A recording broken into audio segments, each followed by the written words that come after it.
Saludos con todos, vamos a iniciar una serie de videos en las cuales vamos a hablar acerca del electrocardiograma. En este video en particular hablaremos acerca de los principios básicos y fundamentales para poder entender un trazado electrocardiográfico. Comenzando con una breve reseña anatómica, sabemos que el corazón está formado por 4 cavidades, 2 aurículas y 2 ventrículos, las cuales están comunicadas a través de unas válvulas, que son las válvulas aurículo-ventriculares. En el caso de la parte derecha, la válvula tricúspide, y en el caso de la parte izquierda, la válvula mitral. A su vez, el corazón bombea sangre a través de los ventrículos hacia diferentes arterias, hacia la arteria pulmonar en el caso del ventrículo derecho y hacia la arteria aorta en el caso del ventrículo izquierdo, a través de unas válvulas que son las válvulas semilunares o válvulas sigmoides, que son la pulmonar en la parte derecha y la aórtica en la parte izquierda.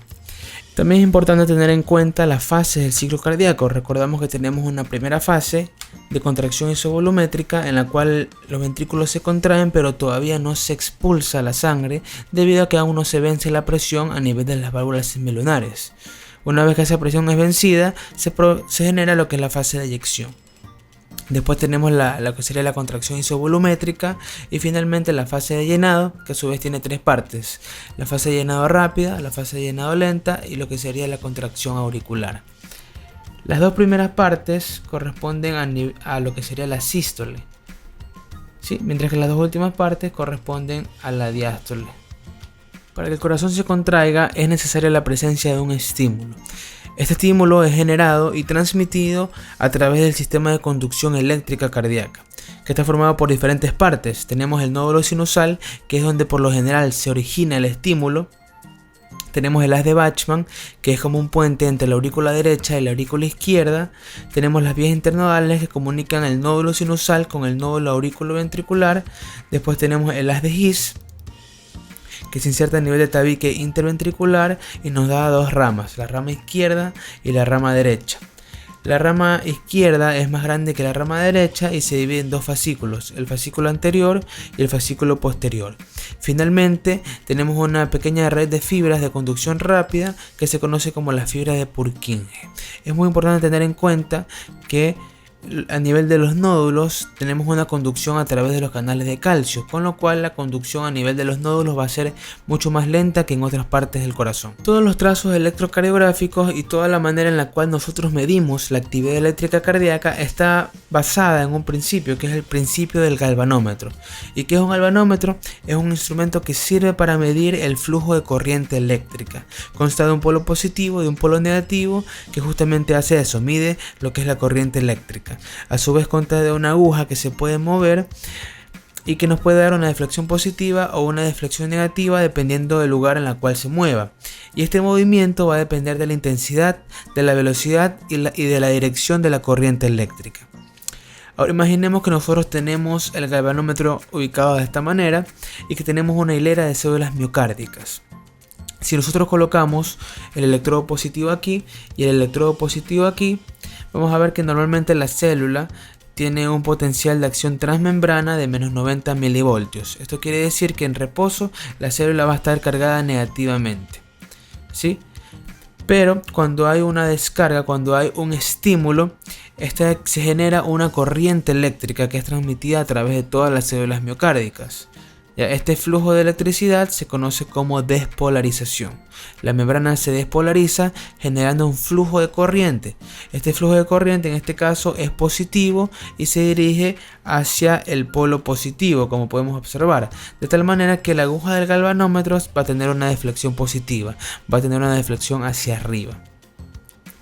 Esto va a depender de la intensidad de la corriente, de tal manera que si un estímulo se origina a nivel auricular, va a ser menor la intensidad, se va a mover menos la aguja, pero si se origina a nivel ventricular, la deflexión va a ser mayor, va a ser de mayor intensidad.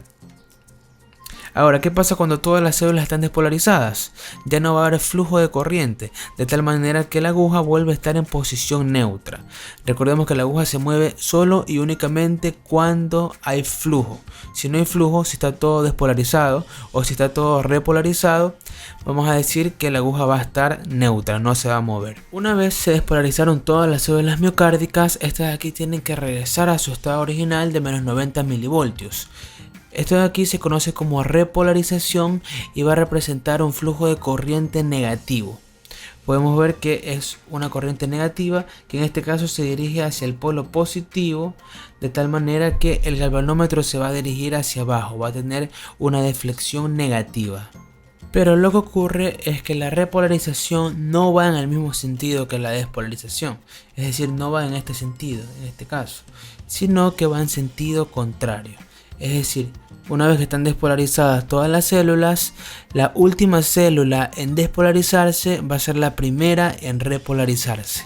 De esta manera, es decir, que se genera un vector o un flujo de corriente negativa que va hacia este sentido. Un vector negativo que va hacia este sentido. Es por eso que la deflexión va a ser positiva, porque a pesar de ser una corriente negativa, se va a dirigir hacia el electrodo de su mismo signo. Aquí tenemos un pequeño resumen de lo que hemos venido hablando anteriormente. Vemos que una corriente positiva que se dirige al polo positivo va a generar una deflexión positiva. Una corriente negativa que se dirige hacia el polo positivo va a generar una deflexión negativa. Una corriente positiva que se dirige hacia el polo negativo va a generar una corriente o una deflexión negativa. Y una deflexión negativa que se dirija hacia el signo negativo va a generar una deflexión positiva. En general podemos decir que cuando una corriente se dirige hacia el polo de su mismo signo, la deflexión va a ser positiva, mientras que si se dirige hacia el signo opuesto va a ser negativa. Una vez entendimos el principio del galvanómetro y cómo la corriente eléctrica puede generar deflexiones positivas y deflexiones negativas, vamos a proceder a hablar acerca de los vectores eléctricos cardíacos, que son corrientes que se originan a nivel de diferentes estructuras anatómicas del corazón y que podemos representar electrocardiográficamente. Son aquellas que nosotros vamos a identificar en el electrocardiograma. En primer lugar tenemos la despolarización auricular, que va a ser la suma de múltiples vectores a nivel del tejido auricular, que nos va a dar como resultado un solo vector que se dirige de arriba hacia abajo y de derecha a izquierda. Después tenemos la despolarización del nódulo auriculoventricular, que en realidad va a representar un silencio electrocardiográfico, debido a que la conducción es lenta a través de canales de calcio y que va a tener conducción decremental, por lo cual no se va a ver en el electrocardiograma como una onda, sino más bien como una línea isoeléctrica, que ya vamos a ver más adelante. Después tenemos la despolarización del tabique interventricular. La rama izquierda de las de His lanza unas fibras que van hacia el tabique, de tal manera que antes que se despolaricen los ventrículos se despolariza el propio tabique. Y este de aquí corresponde a un vector, el cual se dirige de izquierda a derecha y ligeramente de abajo hacia arriba. Después tenemos la despolarización apical del ventrículo, que va a ser el vector más grande y va a ser la suma de dos vectores, uno que se origina en el ventrículo derecho y otro que se origina en el ventrículo izquierdo. Corresponde a un vector muy grande de gran intensidad que se dirige de arriba hacia abajo, de derecha a izquierda y de atrás hacia adelante. Después tenemos la despolarización basal del ventrículo. La despolarización viene en este sentido y luego asciende, de tal manera que las bases ventriculares se despolarizan después de la parte apical. Por lo tanto va a corresponder a un vector que se dirige de abajo hacia arriba y de izquierda a derecha. Finalmente tenemos la repolarización ventricular, la cual se dirige en sentido contrario a la despolarización y se dirige de subepicardio a subendocardio, pero eso lo vamos a ver más adelante. Una vez conocemos cuáles son estos vectores, vamos a proceder a representarlos electrocardiográficamente. Para esto aquí vamos a hacer uso de nuestro galvanómetro y vamos a colocar el electrodo positivo en la parte inferior izquierda y el electrodo negativo en la parte superior derecha, que más o menos correspondería a la derivación de 2. Más adelante vamos a ver todas las derivaciones y vamos a ver que no son nada más que diferentes puntos de vista para medir la actividad eléctrica cardíaca. Colocamos nuestro papel, hacemos que corra en esa dirección a una velocidad de unos 25 milímetros sobre segundo y colocamos tinta a nivel de la punta del galvanómetro. Luego vamos a mencionar cada uno de los vectores. El primer vector, recordemos que era correspondiente a la despolarización de las aurículas y va a ser un vector positivo porque es un vector de despolarización. Entonces, una corriente positiva que se dirige hacia el polo positivo nos va a dar como resultado una onda positiva, pero al ser proveniente de lo que sería el tejido auricular, al no tener mucho músculo, va a ser una onda de baja intensidad. Y se dice que corresponde, la mitad izquierda de esta onda corresponde a la despolarización de la aurícula derecha y la mitad derecha de la onda corresponde a la despolarización de la aurícula izquierda. ¿Listo? Luego tenemos el segundo vector que va a corresponder a la despolarización del nódulo aurículo-ventricular. Este de aquí va a estar representado como una línea recta, como una línea isoeléctrica, debido a que la conducción es muy lenta, debido a que es por canales de calcio, tiene conducción decremental, entonces hay un demoro de la conducción debido a que tiene que sincronizarse la contracción entre aurículas y ventrículos. Después tenemos la despolarización del tabique interventricular. Este de aquí tiene también carga positiva, pero vemos que se aleja de cierta manera del polo positivo. Entonces, más bien se acerca un poco más a nivel del polo negativo, con lo cual va a ser una deflexión negativa. Va a corresponder a una deflexión negativa. Posteriormente tenemos este gran vector correspondiente a la despolarización de los ventrículos, de la parte apical. Este de aquí se va a estar representado por una deflexión muy amplia, la deflexión más grande, que corresponde a la despolarización ventricular. Después tenemos la despolarización basal de los ventrículos, que vemos que es una onda positiva que se dirige al electrodo negativo, de tal manera que va a ser una onda negativa. Finalmente tenemos que todo está despolarizado, aquí no va a haber onda. Recordemos que cuando no hay flujo no va a haber movimiento del galvanómetro, es decir que va a ser una línea isoeléctrica. Y después tenemos la repolarización. La repolarización, recordemos que es una onda negativa, es un vector negativo que se dirige hacia el polo positivo, pero como es su mismo signo, va a ser positivo. Cada una de estas ondas va a estar representada por una letra. En primer lugar tenemos la onda P, que corresponde nuevamente al primer vector, que corresponde a la despolarización auricular. Luego tenemos la onda Q, que recordemos que correspondía a la despolarización del tabique. Tenemos la onda R, que corresponde a la despolarización de la masa ventricular apical. La onda S, que corresponde a la despolarización de la masa ventricular basal. Y luego tenemos la onda T, que corresponde a la repolarización ventricular. En medio de cada onda, entre las ondas vamos a encontrar los segmentos, que son líneas isoeléctricas. Tenemos el segmento PR, que corresponde a la despolarización del nódulo auriculoventricular. Tenemos el segmento ST, que corresponde al tiempo de despolarización del ventrículo, el tiempo en el que el ventrículo va a estar completamente despolarizado. Y tenemos también los intervalos, que son unión entre ondas y segmentos. Tenemos el intervalo PR, que va desde el comienzo de la P hasta el comienzo del QRS. Y este de aquí va a corresponder a la conducción auriculoventricular. ¿Sí? Nos va a indicar cómo está la conducción auriculoventricular. También tenemos el intervalo QT, que nos va a indicar toda la actividad ventricular. El QT representa toda la actividad ventricular. Entonces podemos ver que encontramos ondas, segmentos e intervalos. Recordemos que las ondas son deflexiones, positivas o negativas. Los segmentos son líneas isoeléctricas y los intervalos son conjuntos de ondas y de segmentos.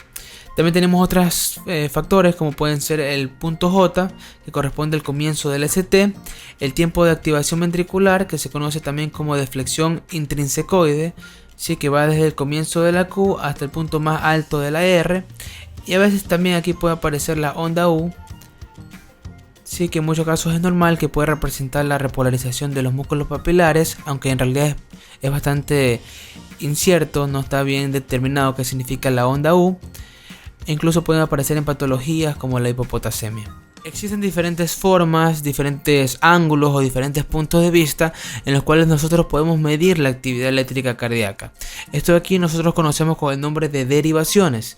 Hay 12 derivaciones, de las cuales 6 van a ser frontales, que corresponden a las que estudian el corazón en el plano coronal. Tenemos las estándares, que son de 1, de 2, de 3.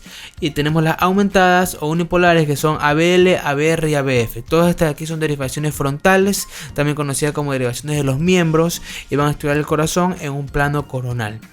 También tenemos las derivaciones horizontales o precordiales, que estudian el corazón en el plano transversal, y son B1, B2, B3, B4, B5 y B6. Hablando de las derivaciones frontales, estas aquí se colocan los electrodos a nivel de los miembros. En los miembros superiores se pueden colocar a nivel de muñeca, a nivel de brazo, también se puede colocar a nivel del pectoral. Y las de los miembros inferiores a nivel de tobillo, a nivel de muslo o incluso en la zona abdominal baja. ¿Okay? ¿Y cómo se forman estas derivaciones? Las bipolares o las estándares se forman con la colocación de dos electrodos, como por ejemplo D1 se forma con un electrodo negativo que se encuentra en la mano derecha y un electrodo positivo que se encuentra en la mano izquierda. Así se origina D1. D2 se origina con un electrodo negativo a nivel de la mano derecha y un electrodo positivo a nivel del pie izquierdo. Ese es D2. Más o menos esta es la derivación que estábamos mencionando anteriormente. Mencionamos que correspondía a D2 y vemos que está el electrodo negativo en el brazo derecho y el electrodo positivo en el brazo izquierdo. Luego tenemos otra derivación bipolar que es D3, que el electrodo negativo está en el brazo izquierdo y el electrodo positivo está en el pie izquierdo. El electrodo del pie derecho en realidad solo funciona como estabilizador, como una tierra para los demás electrodos. Con la formación de estas derivaciones tenemos lo que se conoce como el triángulo de Aitken, ¿sí?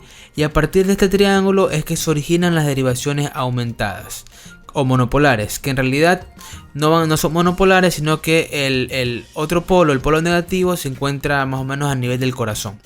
Entonces tenemos ABR, que se encuentra el polo positivo a este nivel, ABL, que se encuentra el polo positivo hacia acá, hacia la parte izquierda, y ABF, que se encuentra el polo positivo hacia la parte inferior. Entonces aquí tenemos el triángulo de Aitken. En cuanto a las derivaciones horizontales, esta de aquí se va a colocar B1 a nivel del cuarto espacio intercostal derecho, B2 en el cuarto espacio intercostal izquierdo, luego colocamos B4 que va en lo que sería el quinto espacio intercostal izquierdo en la línea medio clavicular o hemiclavicular a este nivel, y después colocamos B3 debido a que va a un punto medio entre B2 y B4, ¿okay? Después colocamos B5 que va a la misma altura de B4 pero a nivel de la línea axilar anterior, este nivel B5, y luego colocamos B6 que va a la misma altura pero en la línea axilar media. Ahora, si nosotros tomamos las derivaciones bipolares y las intersectamos, aquí tendríamos D1, tendríamos D2, tendríamos D3. Vamos a ver que entre cada una de estas derivaciones tenemos 60 grados.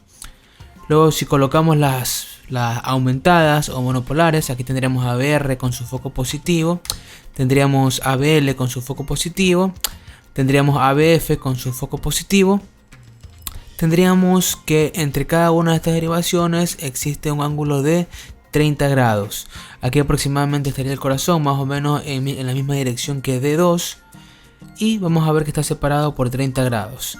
Hacia la izquierda o hacia arriba sería negativo. Nosotros vamos a decir que es negativo. Esto sería hacia la izquierda, sería negativo. Y hacia acá sería hacia la derecha o positivo. ¿Okay? Esto de aquí se conoce como sistema hexaxial y nos sirve para distintas cosas. Podemos ver que la actividad eléctrica cardíaca no va a ser la misma, es decir, no vamos a ver lo mismo si nosotros analizamos D2, que tiene su foco positivo acá, que si analizamos ABR, que tiene su foco positivo acá, ya que mientras en D2 la despolarización se acerca al polo positivo, en ABR se aleja. Es por esto que en ABR les voy adelantando que la mayoría de las ondas van a ser negativas, por el sentido de la despolarización y por la ubicación en la que tiene el polo positivo en esta derivación. Además, esto de aquí nos ayuda a calcular el eje cardíaco o a entender un poco más el eje cardíaco, que normalmente se encuentra aquí entre ABF y D1, pero muchas veces se puede desviar hacia acá o hacia acá, y en ese caso cambiaría el trazo electrocardiográfico. Eso lo vamos a ver en los videos posteriores. Hablando del sistema de registro, este de aquí se va a realizar en papel milimetrado. Es decir, que cada cuadrito amarillo que nosotros vemos aquí va a tener 1 milímetro de ancho por 1 milímetro de alto, ¿ya? A su vez, está conformado por cuadritos más grandes, ¿sí? Un cuadrito grande que corresponde a 5 cuadritos pequeños, es decir, a 5 milímetros, tanto de ancho como de alto. Ahora, a lo ancho, nosotros vamos a medir el tiempo, la duración. Y a lo alto nosotros vamos a medir el voltaje o la intensidad, ¿ok? Por lo tanto, cada cuadrito pequeño a lo ancho va a tener aproximadamente 0,04 segundos.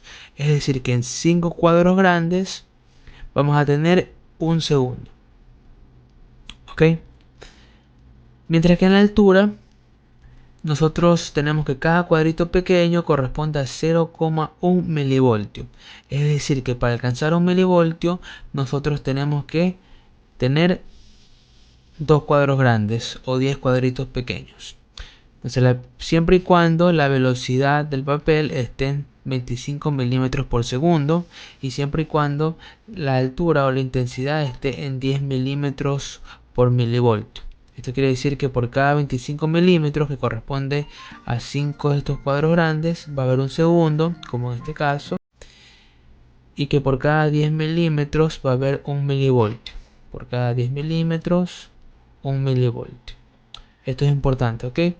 Es decir, que si yo tengo, por ejemplo, 3 cuadritos pequeños, cada cuadrito a lo ancho tiene 0,04, quiere decir que aquí tengo 0,12 segundos. ¿Ya? Y si yo, por ejemplo, tengo una onda que sea así, vamos a decir que tiene una duración de 0,08 segundos y tiene una amplitud o una intensidad de unos 0,2 milivoltios. ¿Ok? Recordemos lo principal. Siempre cuando es a lo ancho va a representar el tiempo y siempre que es a lo alto representa la intensidad o el voltaje.